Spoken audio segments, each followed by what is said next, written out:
In the name of God, who creates, who redeems, and who sustains. Amen.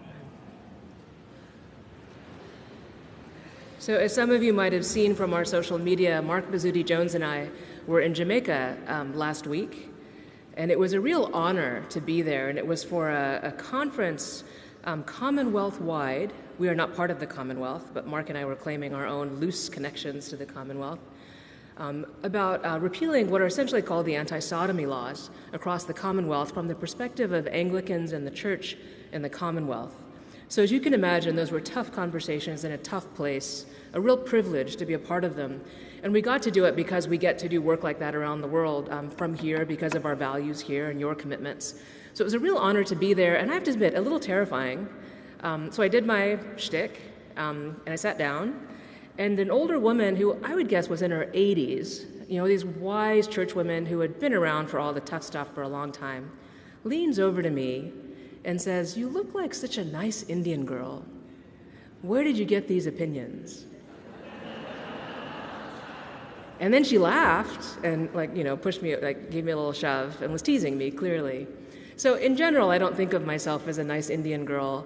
Except, frankly, twice this year I found myself in the presence of the head of churches in India, and I feel like a nice Indian girl shaking in my shoes that I have to preach in front of them. And so we have with us the most recent former moderator of the Church of South India, Bishop Devasaradam, right there. And I didn't know that.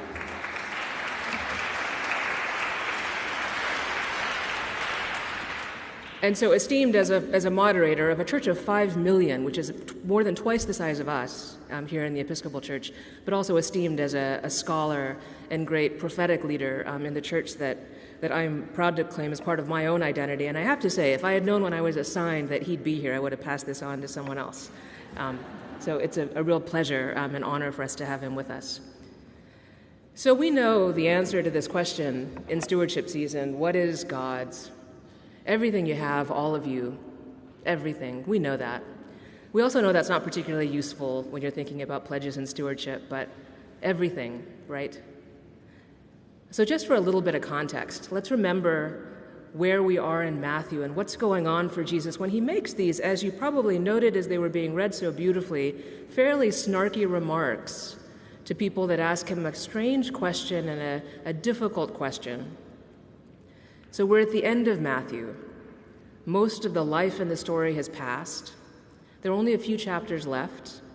And a couple of chapters ago, it says in Matthew that Jesus enters Jerusalem where he will be killed. It's clear in Matthew that he knows that it will end when he goes into Jerusalem that last time. He is wanted. He goes in on a donkey and a colt, it says in Matthew. Hard to understand exactly how that would have happened, but you feel like you should give a shout out to the Trinity donkeys up at the retreat center. If you need a visual, we have some. You can go see. They're small, they're lovely. Jesus somehow gets on two of them and comes into town in some prophetic twisting of the messianic prophecy. And he goes right to the temple in Jerusalem and he overturns the tables of the money changers. Remember that? We don't read it in order this time of year, but remember that? It's violent and terrible. He is enraged and disgusted. It's over for him. He has no reason to hold anything back. He will die soon. And literally in the book, it's a couple of chapters, a couple of days from the reading we have today. It is at this moment that he stands, not in the middle of his ministry, not early on. It is over. He has said hard things. He's told the story of the loving father or the prodigal son or the lame older brother, whatever you want to call it. He told that one about the nature of who God is and maybe who he was. And then he tells a story of the wedding banquet, which you heard last week. And even in that one, there's a harsh component to that story. It's the end. He's telling hard stories.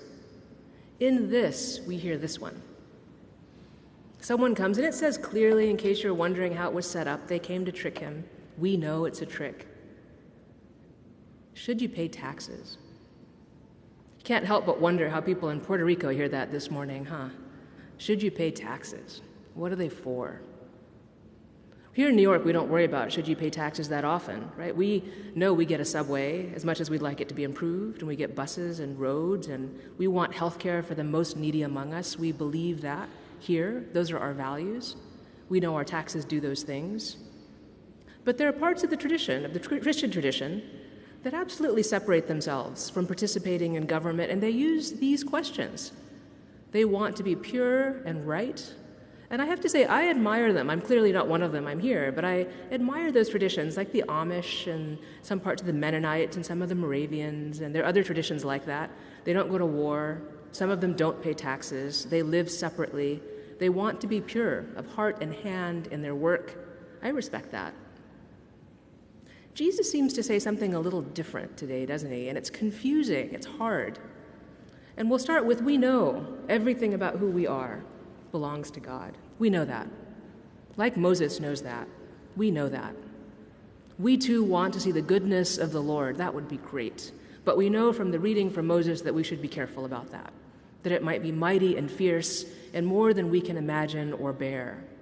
But in asking, because Moses asks, he has this spectacular moment that we read about today where it says in this really remarkable, tender reading, this image that it says God takes God's hand and covers Moses, protects him in the crag of the mountain and covers him so that he will be protected and safe from the power of the glory of God. Who is this God that we say we belong to? What is it? What mighty and fierce and bizarre kind of God could this be that Moses himself could not bear it? I don't have an answer to that question, but I think it's the question ahead of us. And so what happens is he's standing in the temple itself, this place where he has overturned the tables. He has challenged the money changers, clear that Jesus wants the temple to be for all. And it is not, for many complicated reasons. And they say, should you pay taxes? And he says, you're supposed to ask a question back, and he asks a really good one. He asks, whose face is on that coin? What currency do you deal with? You can grab a coin and have a look, do the same exercise yourself. And it's Caesar. And at the time, it's very much like England, where you get the current monarch. You don't get vintage monarchs on those coins. It's the current one. The sign of empire, the sign of their domination by an outside power, but also literally the currency with which they deal, their daily lives. And I wonder if the question for us is, what is the currency in which we deal? What is the currency of our lives? Not what we ideally wish were, that's a thing, but what is it?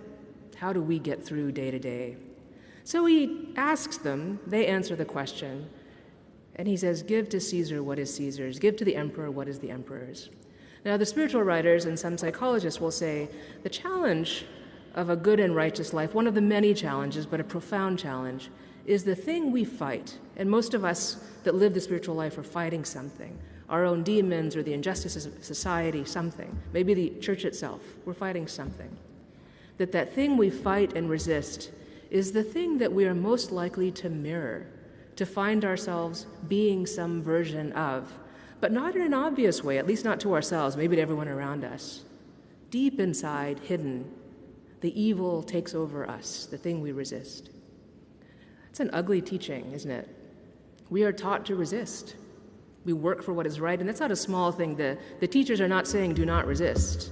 Not in this week of, I think the last I checked, 1.5 million shares of Me Too. Million? And that's just the people that shared it.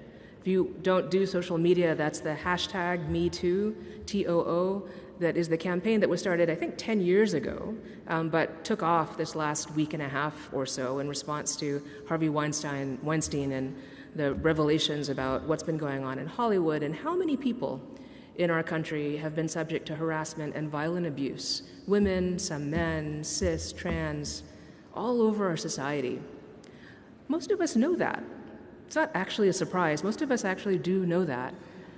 But facing it, and I suspect you, like me, seeing my friends post it, and some people, frankly, that I don't like very much, but I think are really strong, to see them post it, and some people I don't know well, and to see it over and over and over again, day after day. So many of us, I think, this week are raw from watching it over and over, that this is a reality of the society that we live in. And you know, it's not just the people that are really, really sexist and conservative that are doing that. It is as though we have become a mirror of what we say we despise. And then all of us that put up with it because you have to, what are you going to do? You can't be the one that complains about the nice person, the good person. All of us. Do we too then, without knowing it, become mirrors of those same behaviors? Do we protect them? Do we think it's inevitable? Have we forgotten? Did we ever know how to stand up?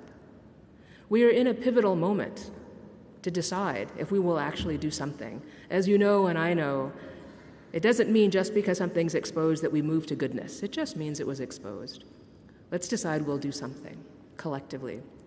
If you wonder what it has to do with Caesar and a coin, the question is, what is the currency that we deal in?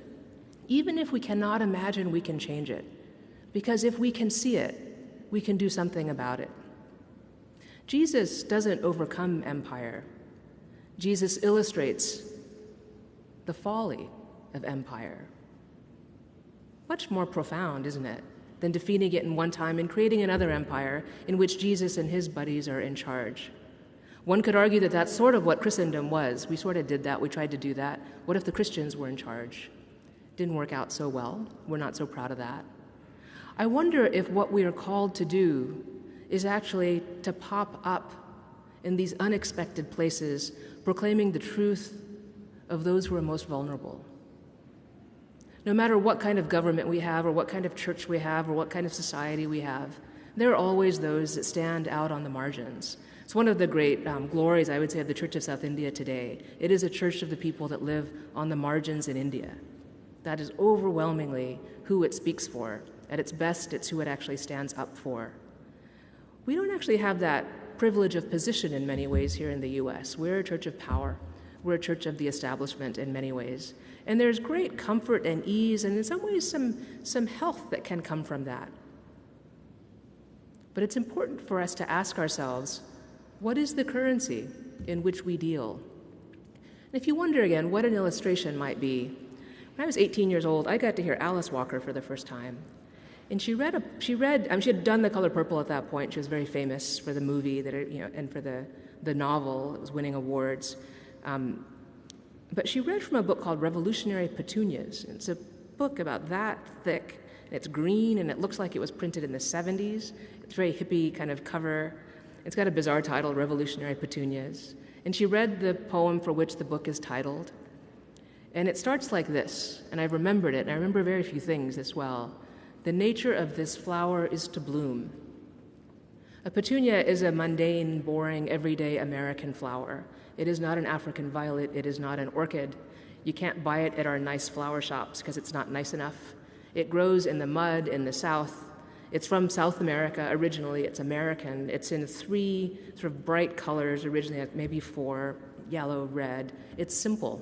It's like wildflowers on the side of the highway. It's a boring and mundane flower. And yet it is a flower. It is delicate and glorious. And like anyone that has any feelings, it will delight you when you see a flower. It is delightful in its fragility. And where the poem goes on to say, and I'd encourage you to look it up, it's really fantastic, is that we are like that. The nature of this flower is to bloom, to flourish, to thrive. You and I and everyone cast down in this time, those desperate for water and to be seen, those desperate for safety and to be believed, anyone you can imagine on those boundaries that I have not spoken to, delicate, gorgeous, flourishing. It is our work if we say that all that we are is God's, to flourish in that way, in contrast, in resistance to those elemental desires that say we cannot, to remember whose currency we deal in, and to remember that all we are, in our flourishing, in our struggle, in our striving, is God's. Amen.